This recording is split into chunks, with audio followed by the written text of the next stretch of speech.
Bonjour à tous et bienvenue sur le Journal du Geek. Aujourd'hui c'est Greg et je vais vous faire un petit test du nouveau LG Optimus 2X.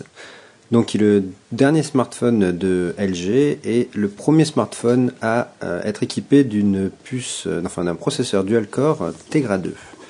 Donc vous voyez un emballage assez classique, à l'intérieur duquel on retrouve un câble USB standard, un micro USB que maintenant on retrouve sur pratiquement tous les smartphones, un chargeur USB, lui aussi tout ce qu'il y a de plus standard, et le kit piéton évidemment. Là nous avons affaire des écouteurs de type intra, donc il y a une télécommande de fournie, le tout sur prise jack 3,5 classique également.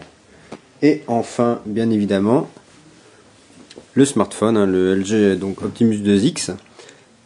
Comme vous pouvez le voir dans la boîte, il n'y a pas autre chose, il n'y a pas de carte micro SD, il n'y a pas non plus de de câble HDMI, donc qui est particulièrement important puisque l'appareil étant équipé d'un port micro HDMI, ça aurait été sympa à LG de fournir ce câble, ce qui n'est pas le cas. Et pas de carte micro SD parce que bon, même si vous verrez l'appareil a un lecteur micro SD, il embarque déjà 8 Go de mémoire interne. Donc ça, à la limite, on peut s'en passer. Donc ce LG Optimus 2X, niveau design, c'est assez classique. Vous voyez, design rectangulaire. Une belle finition, franchement, pour un produit LG, ça faisait un petit moment qu'on n'avait pas vu un produit aussi bien fini. Bon, il faut dire que le Optimus 7 sous Windows Phone était pas mal. Celui-là, concernant donc les smartphones Android, est le mieux fini pour l'instant que nous avions pu voir chez LG. Il ne fait pas du tout plastique, il est en métal et plastique quand même, mais un plastique qui accroche un petit peu, donc qui est sympa, qu'on pouvait retrouver par exemple sur le Nexus One ou sur le HTC Aero. Qu'est-ce que je peux vous en dire? Donc devant 4 boutons sensitifs, les 4 boutons classiques qu'on trouve sur Android. Ici vous avez une petite caméra en façade pour la visio qui fait 1,3 mégapixels. À côté, les traditionnels capteurs de proximité et de luminosité qui permet donc à l'écran de se régler par rapport à la lumière ambiante. Vous avez sur le côté droit les boutons concernant le volume, donc plus moins, basique. Sur le dessus, on retrouve le bouton on-off et veille. La sortie donc, je vous parlais à l'instant, micro HDMI, donc sans câble offert par LG, et la prise jack 3,5 classique aussi. Au dos, on retrouve un espèce d'insert métallique, en fait qu'on retrouve sur toute la nouvelle gamme Optimus, donc sur l'Optimus 2X, il me semble sur l'Optimus Black elle y est aussi, et sur la tablette Optimus Pad ainsi que sur l'Optimus 3D. Donc c'est vraiment pour avoir la nouvelle gamme, avoir un point commun entre tous les terminaux. Nous avons ensuite un capteur 8 mégapixels, autofocus et flash LED. Et enfin dessous, comme vous pouvez le voir, un port micro USB et 2 haut-parleurs. Donc ça permet d'avoir un son stéréo, ce qui n'est pas plus mal. Pour terminer ce petit tour d'horizon, tant qu'à faire, à l'intérieur, on retrouve donc une batterie 1500 mAh qui, quand on pense que cet Optimus embarque un processeur dual-core, on peut avoir tendance à dire que c'est quand même assez peu. Vous verrez dans le test que finalement pas du tout, c'est pas moins, mais c'est pas plus non plus qu'un autre smartphone.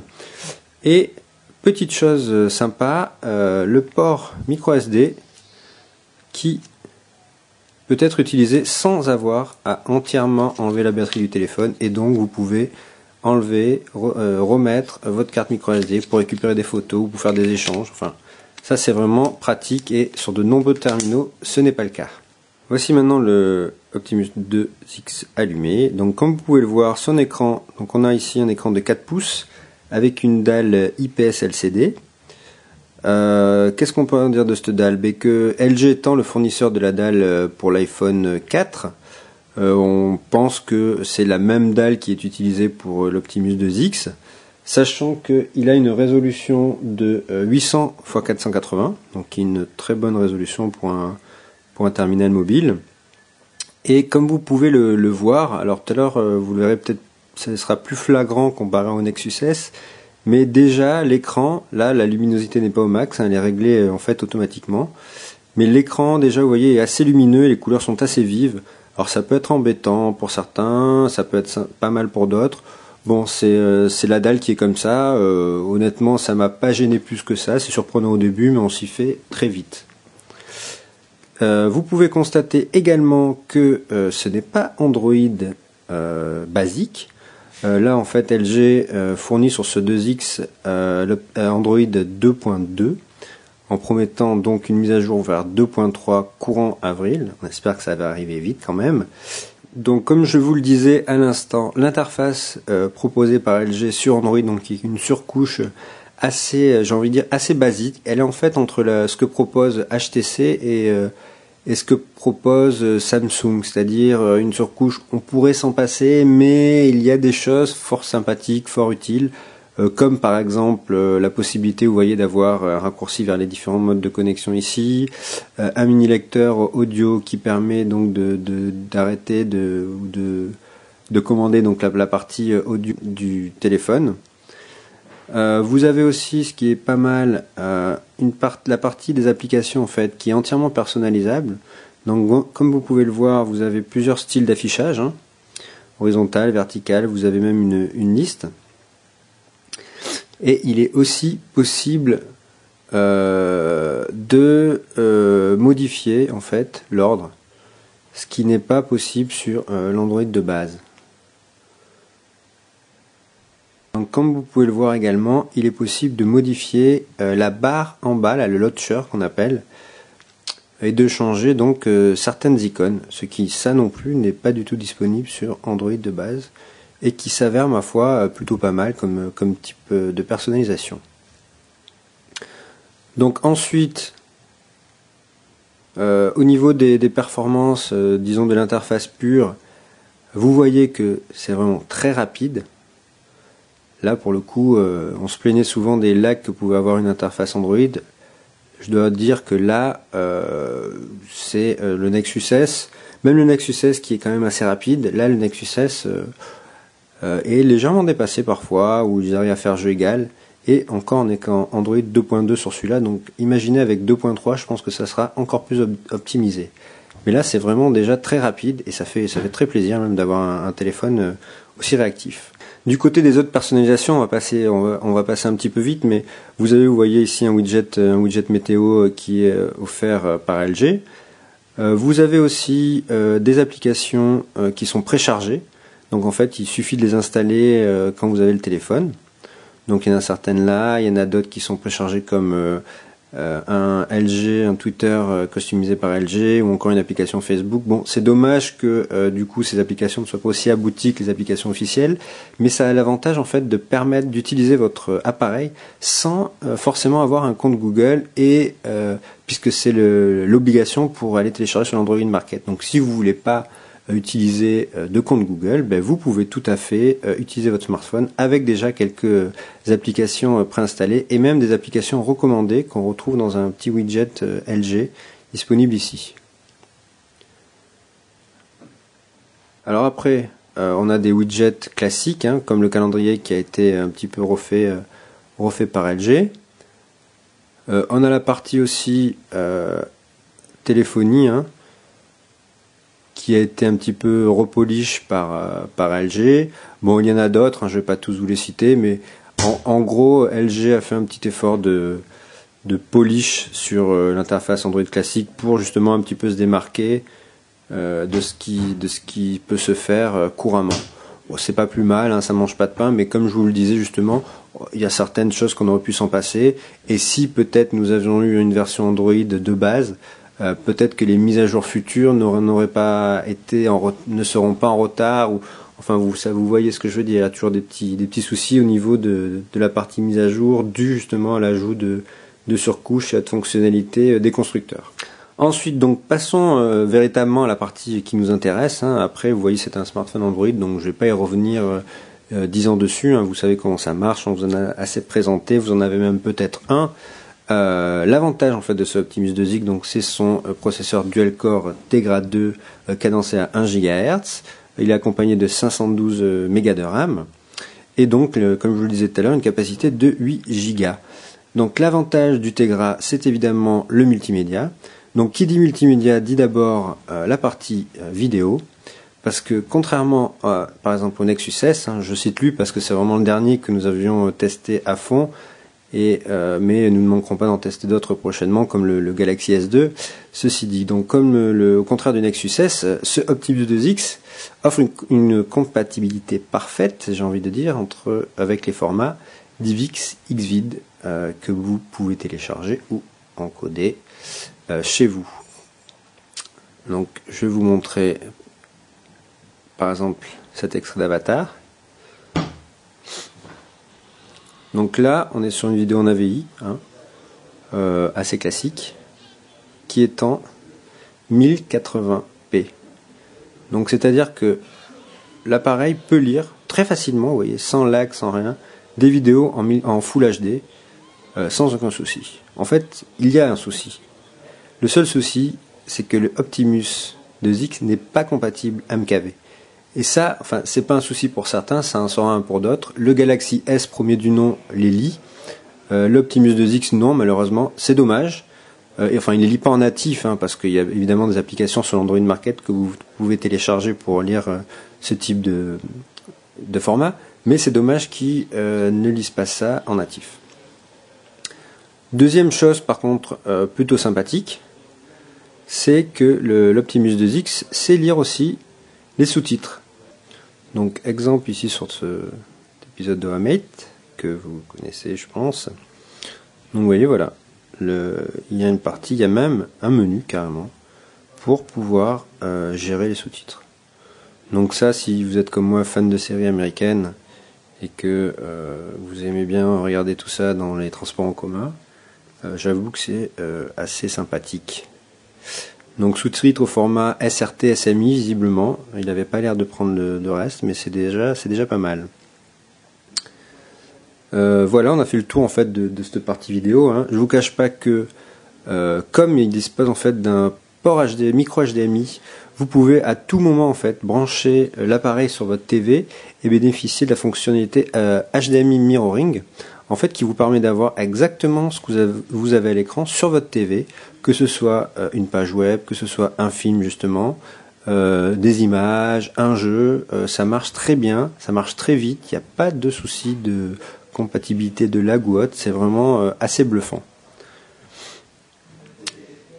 Continuons un petit peu donc avec la partie multimédia. Donc la deuxième chose, c'est la partie audio. Donc là, pas de surprise, hein, LG a pas fait de changement. Hein. On retrouve l'application musique d'Android hein, qui fonctionne parfaitement. On regrette un petit peu la qualité sonore en deçà hein, évidemment d'un baladeur MP3. Donc vous voyez, il y a eu un petit peu de polish de LG comme je vous le disais tout à l'heure, mais rien de transcendant. Ouais, la qualité sonore donc est un petit peu en dessous de ce que peut proposer un baladeur MP3. Hein. C'est toujours le problème, hein. On est encore sur des téléphones. Bon, ça peut dépanner pareil toujours dans le métro, dans les transports en commun, c'est nickel. Troisième chose pour la partie multimédia, puisque c'est ça qui nous intéresse, la partie navigation. Donc l'avantage du processeur dual-core, c'est d'une part d'accélérer la navigation. Hein. Honnêtement, on le dit comme ça, mais c'est vrai qu'on gagne finalement quelques secondes à force en naviguant sur différents sites web. Et surtout, de gérer enfin très convenablement le flash. Donc là, on va carrément aller sur le site d'Adobe parce qu'on est sûr de trouver une animation flash. Donc par défaut, moi, j'active jamais le plugin flash. Je l'active juste à la demande. Donc il suffit hop, de faire une petite demande, de télécharger. Et vous allez voir, c'est parti. Ça marche très très bien.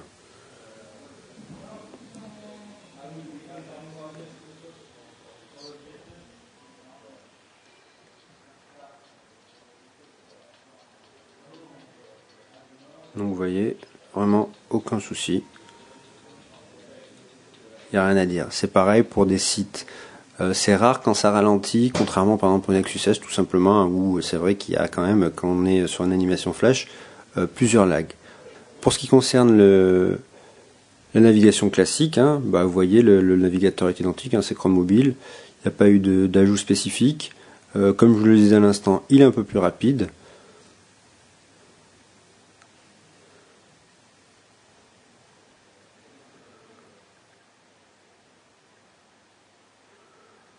Donc, vous voyez, voilà, il charge sur le journal du geek, ça se charge, vous voyez, très simplement.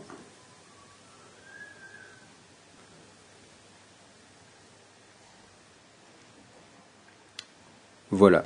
Donc de ce côté-là, pas plus d'amélioration si ce n'est un gain au niveau de la rapidité de navigation et la partie flash.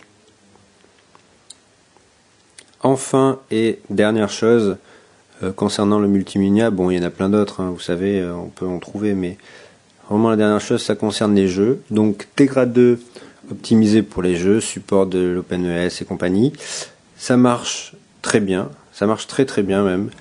Pour le coup, Tegra 2 c'est Nvidia. Nvidia qui a mis en ligne une application TegraZone, oui c'est ça. Donc qui est disponible sur Android Market mais qui ne fonctionnera qu'avec des smartphones équipés d'une puce Tegra 2. Et donc sur laquelle vous allez pouvoir retrouver, outre des bandes annonces et autres contenus multimédia, des jeux évidemment, puisque c'est ça le plus important. Donc pour l'instant il y en a peu de disponibles. Vous voyez, il y en a 1, 2, 3, 4, 5 et encore vraiment optimisé, je sais pas si Fruit Ninja, enfin bref. Donc il y en a maximum 3, mais Nvidia a promis qu'il y en aurait beaucoup d'autres. De toute façon c'est avec les éditeurs comme Gameloft qui vont vraiment développer pour la plateforme, que nous verrons si ça tient le coup ou pas. Toujours est-il que, donc je vous avais téléchargé cette application, enfin ce jeu, pardon, qui vous montre un petit peu la fluidité de la chose.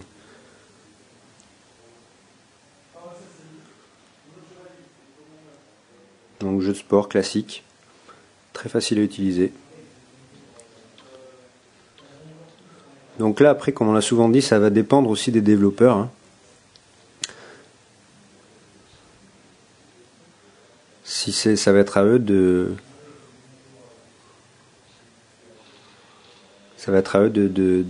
développer des jeux vraiment pour ces appareils, de nous faire rêver un petit peu, comme c'est vrai que c'est le cas déjà sur l'iPhone où on trouve des jeux plutôt sympas et on a vraiment envie que ça arrive sur Android.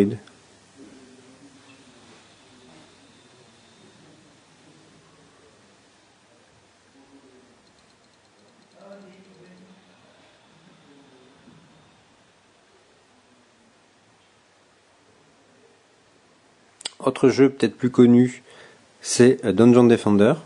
Donc lui carrément optimisé pour Tegra, qui est maintenant d'ailleurs gratuit au passage, hein, puisqu'il utilise la partie in-app des applications Android, donc où il faudra payer à l'intérieur pour avoir bénéficié de tableaux, d'accessoires, etc.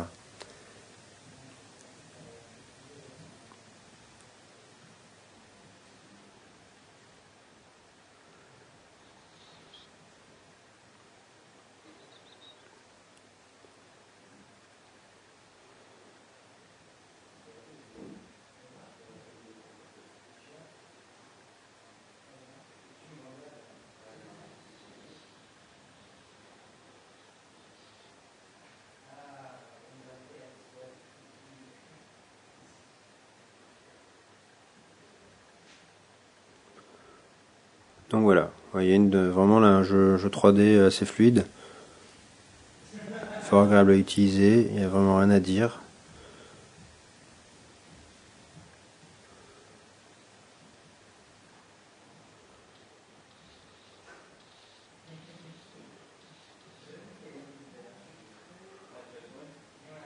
Voilà.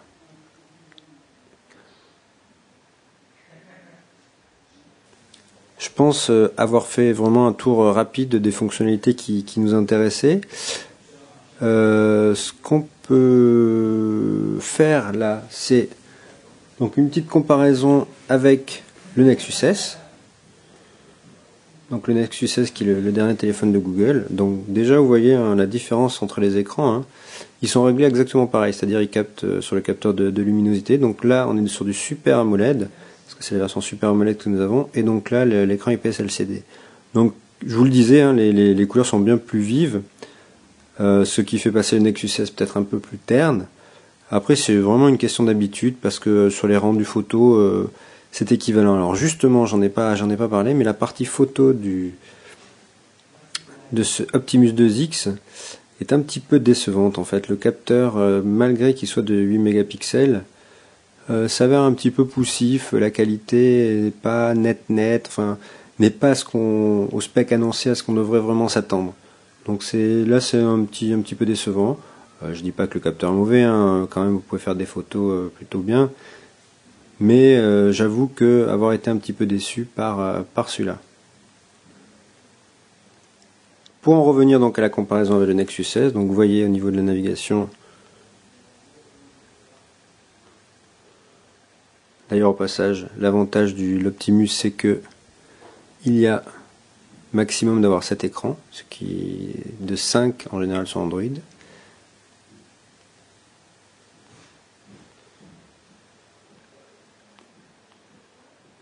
Donc véritablement rien à envier au Nexus S d'un point de vue navigation pure.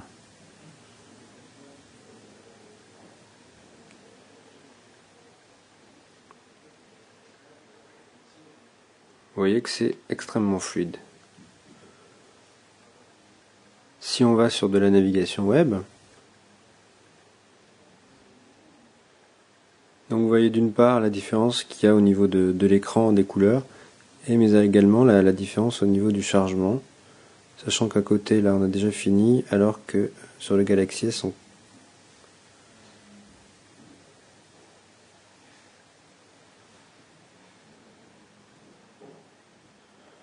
voyez, c'est quand même rien à voir. Sur le Nexus S j'ai un petit souci, voilà, de chargement, alors que sur le Optimus 2X ça fait déjà un moment que je peux zoomer sur les pages sans trop de soucis.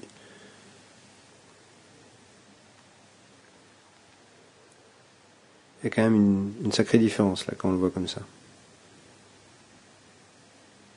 Dernière chose, elle concerne le clavier de l'appareil, donc classique, sauf que LG en fait a mis le sien, hein, qui est un petit peu plus ergonomique on va dire que celui d'Android, et qui a aussi un mode prédictif, donc comme certains claviers qui sont en option sur l'Android Market, un mode prédictif assez convaincant. Du coup, ce qui en fait un clavier plutôt rapide et ergonomique sur ce point de vue. Sur ce point-là, il n'y a pas de souci. Donc voilà, je pense avoir fait le tour de ce Optimus 2X. Ce qu'on peut dire pour conclure, c'est que d'une part, concernant l'autonomie, on est à une journée en utilisation vraiment intensive. Hein. C'est quand même du 1500, une batterie de 1500 mAh. On est sur une journée, mais on a quand même des spécifications beaucoup plus, on va dire, théoriquement consommatrices d'énergie que sur un Nexus S. Donc une journée en utilisation intensive, c'est pas mal. On peut arriver à 2 jours sur une utilisation un peu classique, un petit peu plus légère. J'avoue que moi j'arrive en général à une journée, hein. Je suis quand même obligé de le recharger le soir. Sinon, du point de vue, donc pour finir sur l'appareil, donc l'Optimus 2X est vraiment très bon. On espère qu'une chose, c'est qu'il va vite passer sur Android 2.3, parce que je pense que les optimisations vont être pas mal, vu que le Nexus S sur 2.3 est aussi rapide. Il y a de fortes chances pour que cet Optimus soit plus rapide et exploite enfin à fond les capacités de la puce Tegra. Donc disponible à partir de 100 € avec abonnement, donc ce Optimus est plutôt une bonne affaire, hein, vu ses specs et vu ses performances. Donc on attend évidemment d'avoir nous d'autres smartphones sous la fameuse plateforme Tegra 2 et de voir aussi ce que font les concurrents comme Qualcomm ou Texas Instruments. Mais bon, on est plutôt emballé par cet Optimus 2X et qui sera à ravir ceux qui sont un peu avides de performance. Voilà. Merci beaucoup d'avoir suivi ce test sur le journal du geek et à une prochaine fois.